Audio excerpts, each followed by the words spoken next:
চীনের কঠিন শর্তেই বাস্তবায়ন হচ্ছে না তিস্তা মহাপরিকল্পনা। তীর রক্ষাতেই মনোযোগ পানি উন্নয়ন বোর্ডের। ন্যায্য হিস্যা পেতে তিস্তা অভিমুখে লং মার্চ। তাপপ্রবাহের দাপটে অস্থির সারা দেশ। কাল আরও বাড়ার পূর্বাভাস। খেতেই পুড়ছে কষ্টের ফসল। দখলে থাকা ঠাকুরগাঁও সীমান্তের ৯১ বিঘা জমি উদ্ধার বিজিবির। সীমানা নির্ধারণের পরও চলাচলে বাধা দিচ্ছে বিএসএফ, অভিযোগ স্থানীয়দের। এবং উদ্বোধনের ৫.৫ মাসেও নির্মাণ শেষ হয়নি চিলাহাটি রেল স্টেশনের আইকনিক ভবন। ২ মাসের মধ্যে হস্তান্তরের আশ্বাস। দ্রুত স্থলবন্দর চালুর আশ্বাস প্রশাসনের।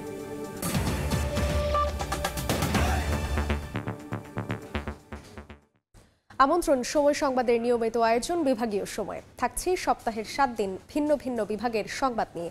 আজ থাকছে রংপুর বিভাগ, সঙ্গে আছি আমি জান্নাতুল সাদিয়া। আপাতত বাস্তবায়ন হচ্ছে না তিস্তা মহাপরিকল্পনা, যার অন্যতম কারণ চীনের শক্ত শর্ত এবং নিজস্ব বিনিয়োগের সক্ষমতার অভাব। অথচ তিস্তার ২ তীর রক্ষায় বিপুল অর্থ ব্যয়ে আবারও একটি নতুন প্রকল্প হাতে নিয়েছে পানি উন্নয়ন বোর্ড। শাকিল মাহমুদের ক্যামেরায় নাজমুল ইসলাম নিশাতের রিপোর্ট। ভারতের সিকিম থেকে নেমে আসা তিস্তা এখন পানির অভাবে পরিণত হয়েছে শাখা নদীতে। অথচ এই নদীর উপর ভর করেই জীবনযাপনের রসদ যোগান উত্তরের কোটি মানুষ। পরিচর্যার অভাবে নানা দিকে গতি পরিবর্তন করে এখন অনেকটাই দিশেহারা উত্তরের এই জীবনরেখা। বর্ষায় প্লাবন আর ভাঙ্গনের তাণ্ডবে নদীগর্ভে বিলীন হচ্ছে একের পর এক গ্রাম। আর শুষ্ক মৌসুমে পানির অভাবে ধুধু বালুময় প্রান্তর। অথচ ভারতের সঙ্গে তিস্তা চুক্তিতে বলা ছিল নদীর ৩৬% পানি পাবে বাংলাদেশ, আর ভারতের হিস্সা ৩৯%। বাকি ২৫% পানি সংরক্ষিত থাকবে। কিন্তু বর্ষা বাদে বছরের বাকি সময় 10%-এর বেশি পানি পাওয়া যায় না। পানি নীতিমালা যেই আছে অথবা আরও অন্যান্য যে প্রতিষ্ঠান আছে, আমরা যদি একটা অভিযোগ দায়ের করি তাহলে আমরা আমাদের এই নদীর পানির ন্যায্য হিস্সা আমরা পাবো। তিস্তা নির্ভর কোটি মানুষের জীবন জীবিকা যখন হুমকিতে, তখন আশার আলো জাগানিয়া হয়ে আসে তিস্তা মহাপরিকল্পনা। আমাদের তিস্তা মহাপরিকল্পনা, সেটাও আমরা বাস্তবায়ন করব। পানি উন্নয়ন বোর্ড বলছে আপাতত টাকার অভাবে তিস্তা মহাপরিকল্পনা বাস্তবায়ন করা সম্ভব নয়। যদিও নদীর তীর রক্ষায় আবারও নতুন একটি প্রকল্পে মোটা টাকা খরচ করতে যাচ্ছে পানি উন্নয়ন বোর্ড। তীর প্রতিরক্ষা কাজ করে আমরা সাময়িকভাবে সম্পদ রক্ষা করা, মানুষের ঘরবাড়ি রক্ষা করার একটা চেষ্টা পরিকল্পনা হাতে নেব। নদী অধিকার কর্মীরা বলছেন তিস্তা মহাপরিকল্পনা বাস্তবায়নের উদ্যোগ না নিয়ে অন্য যে কোনো প্রকল্পই হবে জোড়াতালি, যা কোনো কাজেই আসবে না। মূল কন্টেন্টকে বাদ দিয়ে মহাপরিকল্পনা যদি আলাদাভাবে করা হয় তাহলে মূল কন্টেন্ট কিন্তু ব্যাহত হবে, এটা টাকার অপচয়ই হবে। বিশাল জনগোষ্ঠীর টেকসই সমাধানের পাশাপাশি উত্তরাঞ্চলকে জলবায়ু পরিবর্তনের অভিঘাত থেকে রক্ষায় তিস্তা মহাপরিকল্পনা বাস্তবায়নের বিকল্প নেই বলছেন গবেষকরা। নাজমুল ইসলাম নিশাত, সময় সংবাদ, রংপুর। তিস্তা সহ ৫৪টি নদীর পানির ন্যায্য হিস্যার দাবিতে তিস্তা ব্যারেজ অভিমুখে লং মার্চ করছে বাংলাদেশের সমাজতান্ত্রিক দল বাসদ। সকালে রংপুরের শাপলা চত্বরে সমাবেশ করে দলটি। এ সময় বাসদের নেতারা বলেন, স্বাধীনতার পর থেকে বাংলাদেশের পররাষ্ট্রনীতির কারণে পানির ন্যায্য হিস্যা আদায় হচ্ছে না। ভারত তিস্তার উজানে বাঁধ তৈরি ও খাল খনন করে পানি শূন্য করলেও সরকার কোনো উদ্যোগ নিচ্ছে না। দাবি আদায় না হওয়া পর্যন্ত আন্দোলন চালিয়ে যাওয়ার ঘোষণা দেন নেতারা।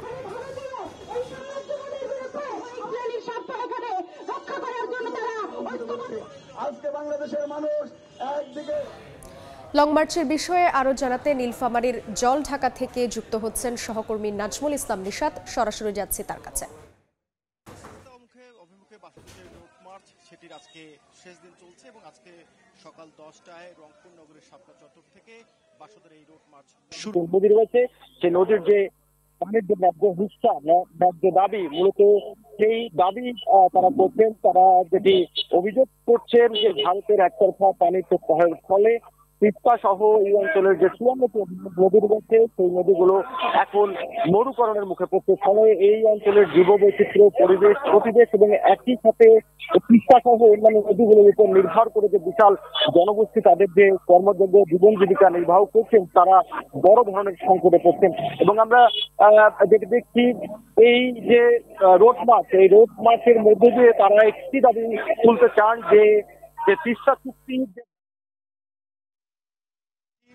এই যে রোড মার্চ, এই রোড মার্চের মধ্য দিয়ে তারা একটি দাবি তুলতে চান যে যে তিস্তা চুক্তির যে বাস্তবায়নের যে প্রক্রিয়া, যেটি দীর্ঘ সময় ধরে ঝুলে আছে, সেই তিস্তা চুক্তি বাস্তবায়নের যে কূটনৈতিক তৎপরতা, সেই তৎপরতা চালানোর কিন্তু তারা দাবি জানিয়ে আসছেন। এবং একই সাথে শুষ্ক মৌসুমে তিস্তা যে মরুকরণের মুখে পড়ছে এবং বন্যার সময় আমরা দেখছি যে দুকুল উপছে, যে প্রতি বছর যে ক্ষয়ক্ষতি হচ্ছে, সেই ক্ষয়ক্ষতি রক্ষায় তিস্তা পরিচর্যা সহ এই যে পানির ন্যায্য হিস্সা, সেই দাবি কিন্তু তারা করে আসছে। আপনি দেখছেন যে বাসদের যারা কেন্দ্রীয় নেতৃবৃন্দ, তারা কিন্তু গত 3 দিন আগে ঢাকা থেকে এই রোড মার্চ শুরু করেছে এবং গতকাল তারা বগুড়া হয়ে রংপুরে তাদের রোড মার্চ শেষ করে এবং আজকে সকাল 10টায় রংপুরের যে শাপলা চত্বর, সেখান থেকে তারা তিস্তা অভিমুখে যে রোড মার্চ শুরু করেছে, সেটি শেষ হবে তিস্তার ডালিয়া ব্যারেজ পয়েন্টে। এবং এই যে রোড মার্চ থেকে তারা যেটি বলছেন যে 54টি অভিন্ন নদী এবং তিস্তা যে আমরা যে কৃষি এবং শস্য ভাণ্ডার, সেই কারণে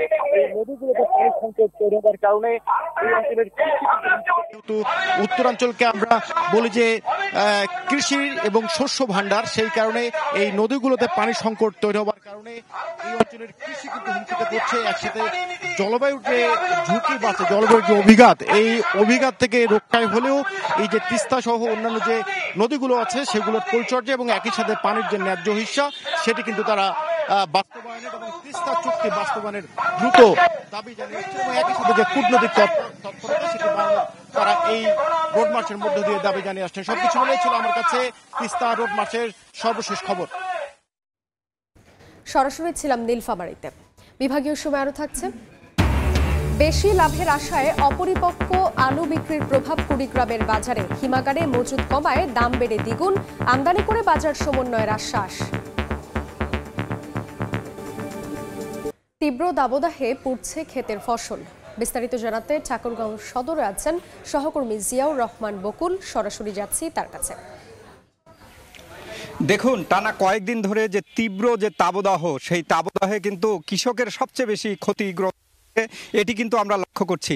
আমরা যেই মাঠটিতে এসে হাজির হয়েছি, এখানে যা দেখা যাচ্ছে ফসল, তা হচ্ছে টমেটো, বাঁধাকপি বা বেগুন, অন্যান্য যে রয়েছে, যে সবজিগুলো আবাদ করেছে কৃষক, এতে করে এই কৃষকের যেই ফলন উৎপাদন কিন্তু অনেকটাই ভালো হয়েছিল। তারপরেও এখন এই তীব্র যেই গরম, সেই গরমের কারণে ফলগুলো কিন্তু ঝরে পড়ছে এবং পানি দিয়েও সেই ফসল রক্ষা করা যাচ্ছে না বলে এখানকার যারা কৃষক রয়েছে তারা আমাদেরকে জানিয়েছে। তারা বলছেন যে এই পরিস্থিতিতে যদি চলতে থাকে তাহলে সবজির যেমন ক্ষয়ক্ষতি হবে, তেমনি কিন্তু যারা এই সবজি উৎপাদনের ক্ষেত্রে জড়িত অর্থাৎ কৃষকরা, তারা ঋণ করে ঋণের বোঝা মাথায় রেখে তারা কিন্তু এই সবজি উৎপাদন করেছে, তাদের যে লোকসান, সেই লোকসান পুষিয়ে ওঠা অনেক বেশি কষ্ট হয়ে যাবে বলে আমাদেরকে জানিয়েছেন। আমরা কথা বলেছিলাম যে ঠাকুরগাঁও জেলার যে কৃষি সম্প্রসারণ অধিদপ্তর রয়েছে, যে কর্মকর্তা, তার সাথে উপপরিচালকের সাথে তিনি যে বিষয়টি জানিয়েছেন, তিনি বলছেন যে নানাভাবে পরামর্শ কৃষককে দিয়ে যাচ্ছে ফসল রক্ষার ক্ষেত্রে। তবে মাঠ পর্যায়ে এসে আমরা দেখছি যে ভিন্ন চিত্র। সত্যিকার অর্থে তীব্র তাবদাহের কারণে ফসল রক্ষা অনেকটাই দুষ্কর হয়ে পড়েছে কৃষকের। কারণ কৃষকরা বলছেন যে এই গরমে যদি হঠাৎ করে সেচ দেওয়া যায় তাহলে সেচের ক্ষেত্রে আরও বেশি ফসল মরে যাচ্ছে বলে আমাদেরকে জানাচ্ছেন। এবং সেই সাথে সার, কীটনাশক, যেই কীটনাশকগুলো রয়েছে সেগুলো কিন্তু প্রয়োগ করছেন, তারপরেও কিন্তু ফসল রক্ষা করে যাচ্ছে না বলে আমাদেরকে কৃষকরা জানিয়েছেন। তো এই ছিল ঠাকুরগাঁও থেকে সবশেষ। সরাসরি ছিলাম ঠাকুরগাঁওয়ে। 1 মাসে গাইবান্ধায় অজ্ঞাত রোগে মারা গেছে শতাধিক গরু। অনেক পশুর মৃত্যুর কোনো লক্ষণই মিলছে না। খামারিরা জানান, প্রথমে জ্বরে আক্রান্ত হয়ে পা ও গলা ফুলে যায়। অনেক গরু ঘুমন্ত অবস্থাতেই মারা যাচ্ছে।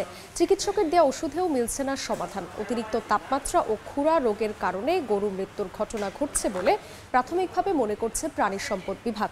রোগ নির্ণয়ে আক্রান্ত গরুর নমুনা পরীক্ষার জন্য পাঠানো হয়েছে ঢাকায়।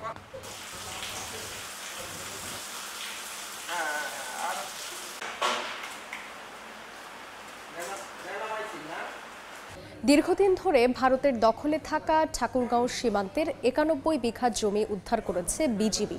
নতুন সীমানা নির্ধারণ করে টাঙিয়ে দেওয়া হয়েছে সাদা রঙের কাপড়। তবে বিএসএফ এখনও ওই জমিতে চলাচল বাধা দিচ্ছে বলে অভিযোগ এলাকাবাসীর। সুমন হোসেনের ছবিতে জিয়াউর রহমান বকুলের রিপোর্ট। সম্প্রতি ঠাকুরগাঁয়ের বালিয়াডাঙ্গি উপজেলার বেউজ্ঝারি সীমান্তের 380 নম্বর পিলার সংলগ্ন এলাকায় 76 বিঘা এবং রানীশঙ্কল উপজেলার 374 নম্বর পিলার সংলগ্ন এলাকায় 15 বিঘা জমি নির্ণয় করে বিজিবি। এরপর নতুনভাবে সীমান্তে খুঁটি স্থাপন করে সাদা রঙের কাপড় টাঙ্গিয়ে দেওয়া হয়। দুই দেশের যৌথ জমি জরিপ করে দীর্ঘ আইনি প্রক্রিয়া শেষে এসব ভূমি উদ্ধার করা হয়। আমরা আগে খাচ্ছিলাম 10 বিঘার মতো, এখন আমরা 50-60 বিঘা জমি ভারতের মধ্যে আমরা পাইছি। বিএসএফ এবং বিজিবির উপস্থিতিতে আমাদের সার্ভেটা হয় এবং সেখান থেকে আমরা 91 বিঘা জমি আমরা আমাদের বাংলাদেশের সাথে সংযুক্ত করতে সক্ষম হই। সীমান্তে নদী ঘেঁষা এই জমিগুলোতে এখন বাংলাদেশিরা নিয়মিত যাতায়াত শুরু করলেও মাঝে মাঝেই বিএসএফ তাদের তাড়া করছে। জমি উদ্ধারে খুশি হলেও বিএসএফের এমন কর্মকাণ্ডে ক্ষোভ প্রকাশ করেন স্থানীয়রা।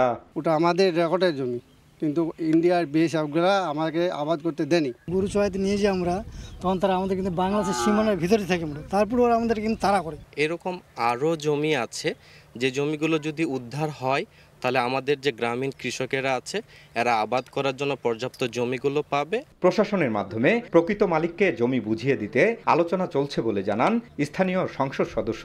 যারা প্রকৃত মালিক সেই মালিককে তার যেন জমিগুলো বুঝিয়ে দেওয়া হয় সেই ব্যাপারে আমরা ইতিমধ্যে বলেছি এবং আমরা চেষ্টা করব। বিজিবির তথ্য মতে উদ্ধারকৃত 91 বিঘা জমির মধ্যে 77 বিঘা আবাদি, 11 বিঘা চা বাগান এবং 3 বিঘা নদীর চর রয়েছে। জিয়াউর রহমান বকুল, সময় সংবাদ, ঠাকুরগাঁও। উদ্বোধনের 5.5 মাসেও নির্মাণ কাজ শেষ হয়নি নীলফামারী চিলাহাটি রেল স্টেশনের আইকনিক ভবনের। নির্মাণ শেষ হওয়ার আগেই তড়িঘড়ি করে গত 4 নভেম্বর উদ্বোধন করেন তৎকালীন রেলপথ মন্ত্রী নুরুল ইসলাম সুজন। অথচ সংশ্লিষ্টরা বলছেন অত্যাধুনিক ভবনটি হস্তান্তর করতে সময় লাগবে আরও অন্তত 2 মাস। এলাকাবাসী জানান চিলাহাটি রেল স্টেশনে ইমিগ্রেশন সুবিধা চালুর দাবিটি দীর্ঘদিনের, আর জেলা প্রশাসন বলছে নির্মাণ কাজ শেষ হলেই চালু হবে ইমিগ্রেশন সুবিধা। পাশাপাশি শিগগিরই চিলাহাটি স্থলবন্দর চালুরও আশ্বাস জেলা প্রশাসকের। বেশি লাভের আশায় ক্ষেতের অপরিপক্ক আলু বিক্রির প্রভাব পড়ছে কুড়িগ্রামের বাজারে। হিমাগারগুলোতে চাহিদা মতো আলু মজুত না হওয়ায় বাজারে কমেছে আলুর সরবরাহ। এতে মৌসুম শেষ না হতেই আলুর চড়া দামে হতাশ ক্রেতা ও ব্যবসায়ীরা। তারা জানান আলু আমদানি না হলে ক্রয় ক্ষমতার বাইরে চলে যাবে দাম। নিয়ম নীতির তোয়াক্কা না করেই রংপুর যুব প্রশিক্ষণ কেন্দ্রে খনন করা হচ্ছে পুকুর। এ বিষয়ে সংবাদ সংগ্রহে গেলে সময় টিভির উপস্থিতি টের পেয়ে বালু ভর্তি ট্রাক রেখে পালিয়ে যান চালক। অনুসন্ধানে জানা যায় গেল 1 মাস ধরে সরকারি বিধি না মেনেই ড্রেজার মেশিন দিয়ে বালু উত্তোলন করে স্তূপ করা হয়েছে। তবে বিষয়টি জানতে চাইলে প্রতিষ্ঠানটির কেউই মুখ খুলতে রাজি হননি। বিভাগীয় সময়ের শীর্ষ সংবাদ জানিয়ে দিচ্ছি আরেকবার। চীনের কঠিন শর্তেই বাস্তবায়ন হচ্ছে না তিস্তা মহাপরিকল্পনা। তীর রক্ষাতেই মনোযোগ পানি উন্নয়ন বোর্ডের, ন্যায্য হিস্যা পেতে তিস্তা অভিমুখে লং মার্চ। তাপপ্রবাহের দাপটে অস্থির সারা দেশ। কাল আরও বাড়ার পূর্বাভাস। খেতেই পড়ছে কষ্টের ফসল এবং দখলে থাকা ঠাকুরগাঁও সীমান্তের 91 বিঘা জমি উদ্ধার বিজিবির। সীমানা নির্ধারণের পরও চলাচলে বাধা দিচ্ছে বিএসএফ, অভিযোগ স্থানীয়দের।